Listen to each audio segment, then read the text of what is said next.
इस वीडियो में मैं आपको बताने वाला कि आपको अपने मोटरसाइकिल या स्कूटर का कुछ पार्ट्स को कब रिप्लेस करना चाहिए, कब आपको पता चलेगा कि ये पार्ट वियर कर चुका है और इसको रिप्लेस करना है। सबसे पहला जो पॉइंट है वो है ब्रेक शू। टायर के बाद जो सबसे ज़्यादा वियर करता है वो है ब्रेक शू। बहुत ही इंपॉर्टेंट है आपके सेफ्टी के लिए। तो यहाँ पे देखिए, कंपनी हर एक चीज़ के लिए इंडिकेटर दी रहती है, ठीक है। यहाँ पे देखिए, यहाँ पे आपका ये जो ब्रेक शू का जो वियर लिमिट है उसको इंडिकेट करने के लिए यहाँ पे कोई भी मोटरसाइकिल में आप देखेंगे तो यहाँ पे एरो मार्क रहता है, इस तरह का इंडिकेटर रहता है। ये देखिए, इसका टिप आप देख रहे हैं, यहाँ पे ये दिया हुआ है, ठीक है। और यहाँ पे ये जो प्लेट है इस पे भी एक आपका एरो दिया हुआ है। तो यहाँ पे जब ये दोनों एरो एक दूसरे के सामने आ जाए, लाइक अभी ये यहाँ पे है, ठीक है, और अगर इसका ब्रेक शू वियर करेगा तो आप इसका एडजस्टमेंट करेंगे नीचे यहाँ पे इस तरह से। ये देखिए, इसको आप एडजस्टमेंट करेंगे क्योंकि आपके ब्रेक पैडल में फ्री प्ले आ गया है। तो इसको आप जैसे जैसे एडजस्टमेंट करते जाएंगे ये आगे बढ़ता जाएगा, ये एरो। ये देखिए, इसको आप एडजस्ट कर रहे हैं, ठीक है। जैसे से एडजस्टमेंट होगा ये लेंथ भी बढ़ता जाएगा, यहाँ से भी आपको पता चल रहा है। प्लस अभी देखिए, यहाँ पे था ये, अभी थोड़ा सा और आगे बढ़ गया, हल्का हल्का करके थोड़ा थोड़ा करके ये डिग्री बढ़ता जाएगा। और धीरे धीरे जैसे जैसे आपका ब्रेक शू वियर करता जाएगा ये आपका यहाँ से स्लिप होते होते यहाँ आएगा और यहाँ पे आकर जब ये दोनों मैच कर जाए, मतलब कि आपका जो ब्रेक शू है वो आपका लास्ट लिमिट में आ गया है और आपको उसको चेंज कर देना चाहिए, ठीक है। ये है आपका वियर लिमिट इंडिकेटर। यहाँ पे एक चीज़ का ध्यान आपको और रखना है, जब भी आप अपने मोटरसाइकिल या स्कूटर का ब्रेक शू चेंज करवाएं तो उसके ड्रम का कंडीशन भी आप देख लें। यहाँ पे अगर आप देखेंगे तो अगर ये ड्रम, इसको इस तरह से आप नाखून यहाँ पे देख सकते हैं, यहाँ पे अगर बहुत ज़्यादा कट आपको दिखे तो इसको आपको एक बार मेज़र कर लेना है। यहाँ पे अगर आप देखेंगे तो ये देखिए, मैक्स डाया 131 mm, यहाँ पे देख सकते हैं 131 mm। तो अगर ये घिसते घिसते इसका यहाँ से यहाँ तक जहाँ पे घिसा हुआ वहाँ से आपको मेज़र करना है।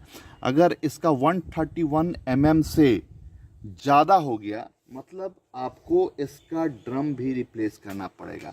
अभी यहाँ पे अगर आप देखेंगे इस ड्रम का कंडीशन, तो ये देखिए, ये अभी ज़्यादा नहीं कटा हुआ है, यहाँ पे मेरा नाखून भी ज़्यादा इंगेज नहीं हो पा रहा है, तो ये अभी चलने लायक है, उतना ज़्यादा इसमें वियर नहीं हुआ। अभी एक बहुत ही इंपॉर्टेंट पॉइंट है, आप जब भी ब्रेक शू यूज़ कीजिए तो एक अच्छे क्वालिटी का ब्रेक शू यूज़ कीजिए। अगर आप अच्छे क्वालिटी का ब्रेक शू यूज़ नहीं करेंगे तो वो ब्रेक शू आपके ड्रम को डैमेज कर देगा। और ये जो ड्रम होता है ये कॉस्टली होता है। यहाँ पे ये स्कूटर का है तो सिर्फ ये पोर्शन ही चेंज होगा, थोड़ा सा चीप होता है, बट मोटरसाइकिल के केस में ये बहुत ही कॉस्टली होता है। 4 से 5 हज़ार, किसी किसी में 6-7 हज़ार का कॉस्ट आ जाता है।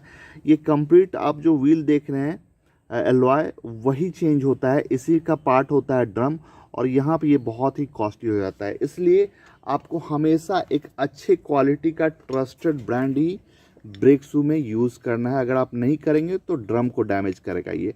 तो यहाँ पे मेरे पास MK का है और यहाँ पे देख सकते हैं बहुत ही पुरानी और ट्रस्टेड कंपनी है। ये जो कंपनी है 1959 से वर्किंग है। यहाँ पे देख सकते हैं कुछ इसके profits: instant braking, no braking noise, longer brake life, no damage to brake drum, drum को डैमेज नहीं करता है। ये बहुत बड़ा पॉइंट है क्योंकि एक बार ड्रम डैमेज हुआ तो बहुत बड़ा खर्चा आता है। दूसरा जो इम्पोर्टेंट कंपोनेंट है वो है ब्रेक पैड। जैसा कि आप जानते हैं कि ड्रम ब्रेक में ब्रेक शूज यूज होता है और डिस्क ब्रेक में ब्रेक पैड्स यूज़ होता है। दोनों का पर्पस सेम ही है, गाड़ी को रोकना, और दोनों आपके सेफ्टी के लिए बहुत ही इम्पोर्टेंट है। तो यहाँ पे कैसे पता चलेगा कि आपका जो ब्रेक पैड्स है वो वियर कर गया है और आपको उसको रिप्लेस करना चाहिए? ये देखिए, यहाँ पे ये होंडा साइन का है। तो यहाँ पे अगर आप ध्यान देंगे तो यहाँ पे आपका ये ब्रेक पैड इस तरह से लगा हुआ है, एक इस साइड है डिस्क के और दूसरा दूसरे साइड है। अब यहाँ पे इसका थिकनेस आप देखिए, यहाँ पे इतना है, और अगर यहाँ पे आप गैप देखेंगे डिस्क और पैड के बीच में, तो ये दिखाता है कि आपका जो फ्रिक्शन मटेरियल है, ये जो फ्रिक्शन मटेरियल है वो कितना बचा हुआ है। अब यहाँ पे ऐसा नहीं है कि आपको 100% इसका यूज़ करना है। जब इसका थिकनेस लास्ट का 20 to 25% बचे तब आपको इसको रिप्लेस कर लेना है। तो यहाँ पे कुछ एग्जांपल मैं दिखाता हूँ ताकि आपको समझ अच्छे से आ सके। तो ये देखिए, ये जो ब्रेक पैड है अभी इसमें मोर देन 50% फ्रिक्शन मटेरियल बचा हुआ है और इसको रीयूज किया जा सकता है। अभी ये चलने लायक है। यहाँ पे देख सकते हैं, यहाँ पे नया का थिकनेस, यहाँ पे ये यूज्ड है, तो इसको अभी यूज किया जा सकता है। ठीक है, उसके बाद आते हैं दूसरा एग्जांपल। तो यहाँ पे देखिए, ये जो है ये घिस चुका है और अगर थोड़ी दिन और इसको नहीं रिप्लेस किया जाता तो इसका पूरा जो फ्रिक्शन मटेरियल है वो डिस्क को डैमेज करना स्टार्ट कर देता है। ये देखिए, थोड़ा सा इसका फ्रिक्शन मटेरियल बचा हुआ है और ये बच गया है, नहीं तो ये डैमेज कर देता डिस्क को। ये देखिए, और यहाँ पे भी यही कंडीशन है। ये देखिए, लास्ट मोमेंट में इसको रिप्लेस किया गया। अभी देखिए, एक जो वर्स्ट केस है जहाँ पे आपके डिस्क को डैमेज कर दिया जाता है वो है यहाँ पे। अगर आप देखेंगे तो यहाँ पे देखिए, ये जो फ्रिक्शन मटेरियल है यहाँ पे बचा हुआ है, बट यहाँ का जो फ्रिक्शन मटेरियल है कंप्लीटली घिस चुका है ये देखिए, और ये आपके डिस्क को ऑलरेडी डैमेज कर चुका है। जिस व्हीकल में भी ये लगा होगा उसके डिस्क को इसने डैमेज किया होगा। और डिस्क जो होता है वो बहुत ही ज़्यादा कॉस्टली आता है, तो अगर आप सही टाइम पे नहीं रिप्लेस करेंगे तो ये जो आप डिस्क देख रहे हैं इसको मेटल टू मेटल कांटेक्ट होगा, फ्रिक्शन मटेरियल हट जाएगा और ये डिस्क को डैमेज हो जाएगा। और डिस्क होता है कॉस्टली। प्लस सेम कॉन्सेप्ट यहाँ भी लागू होता है। अगर आप अच्छे क्वालिटी का डिस्क पैड नहीं यूज़ करते हैं तो डिस्क को ये डैमेज करता है और ये डिस्क फिर कॉस्टली हो जाता है। इसीलिए हमेशा अच्छे क्वालिटी का डिस्क पैड यूज़ कीजिए। और यहाँ पे MK का जो डिस्क पैड है बहुत सारे व्हीकल्स के लिए आता है, मोस्टली आपको हर एक 2 व्हीलर के लिए मिल जाएगा और यहाँ पे आप इसको ट्रस्ट कर सकते हैं, इसका यूज कर सकते हैं। ये देखिए, MK का एक इंडिकेशन और होता है। अगर आप नीचे से पता नहीं कर पा रहे हैं तो ऊपर से भी आपको पता चल जाएगा। जैसे जैसे आपका डिस्क वियर करेगा, यहाँ पे जो ब्रेक फ्लूइड का लेवल है वो डाउन होता जाएगा। यहाँ पे देख रहे हैं लोअर लिमिट में आ गया है इसका ब्रेक फ्लूइड का लेवल। तो आपका जो डिस्क पैड है वो घिस रहा है, इसको आप टॉप अप कीजिए और एट द सेम टाइम अपने डिस्क का एग्जैक्ट कंडीशन आप पता कीजिए नीचे, जैसा मैंने आपको बताया है।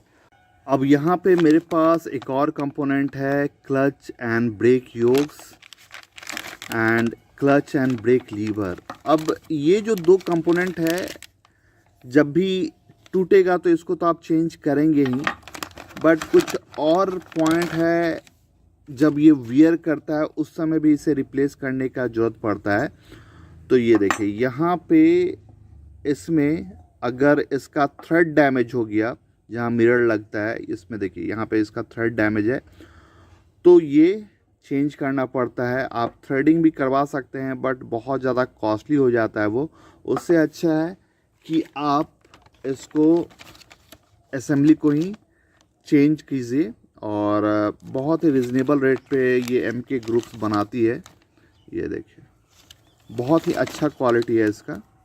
ये देखिए, इसका फिनिशिंग, इसका क्वालिटी बहुत ही अच्छा है। ये देखिए, MK लाइट। तो क्लच एंड ब्रेक योक्स भी आपको इस कंपनी का मिल जाएगा। तो यहाँ पे अगर आप देखेंगे तो एक्सीडेंट में इसका योक ही टूट गया है, तो इसका योक ही चेंज करना पड़ेगा। अब एक्सीडेंटल डैमेज तो अलग चीज़ है, बट वियर भी ये करता है, खासकर जब आप लुब्रिकेशन सही नहीं करेंगे। तो यहाँ पे अगर आप देखेंगे तो ये जो लीवर है इसमें बहुत ही ज़्यादा प्ले है। और क्यों प्ले है मैं इसको ओपन करके आपको दिखाता हूँ। ये देखिए, बहुत ज़्यादा, इतना ये नॉर्मल नहीं है। देखिए कहाँ से कहाँ ये कर रहा है, तो इतना ये क्यों कर रहा है मैं इसको ओपन करके दिखाता हूँ। तो यहाँ पे अगर आप देखेंगे तो इसमें इतना ज़्यादा प्ले इसलिए था क्योंकि यहाँ पे ये जो होल आप देख सकते हैं ये कट चुका है, ये सर्कुलर नहीं रहा, ये ओवल हो चुका है। और यहाँ पे दोनों कटता है, ये जो आप पिन देख रहे हैं ये भी कट जाता है यहाँ पे अगर आप इसके क्लच को देखेंगे तो इसमें भी बहुत ज़्यादा प्ले है, ये देखिए। और इससे क्या होता है कि जो क्लच में प्ले रखना रहता है उसका इल्यूज़न क्रिएट होता है। अभी इस मोटरसाइकिल में आपको ये प्रॉब्लम ज़्यादा अच्छे से क्लियर होगा। यहाँ पे अगर आप देखेंगे तो यहाँ पे जो क्लच में फ्री प्ले होना चाहिए वो 0 है, ये देखिए यहाँ पे यहीं से स्टार्ट हो रहा है। बट जो भी राइडर होगा उसको इल्यूज़न क्रिएट होगा कि फ्री प्ले है। क्यों? क्योंकि देखिए ये यहाँ से प्ले हो रहा है बट यहाँ पे प्ले 0 है। और इसी इल्यूज़न में आपका जो, ये देखिए, इसी इल्यूज़न में आपका जो क्लच होता है वो डिस्ट्रॉय होता है, वियर होता है, क्योंकि यहाँ पे केबल कम्प्लीटली टाइट है। और यहाँ पे देखिए ये प्ले देखिए बहुत ही ज़्यादा है, बहुत ही ज़्यादा है, ये देखिए। तो इसका लीवर भी डैमेज है, यहाँ पे योक भी डैमेज है। तो ये सब चीज़ का आपको ध्यान रखना है। जब भी ये वियर करे तो आप इसको रिप्लेस कर सकते हैं। तो यहाँ पे आप MK का clutch and brake lever and yoke का यूज कर सकते हैं। बहुत ही अच्छा क्वालिटी है और ट्रस्टेड कंपनी है सिंस 1959।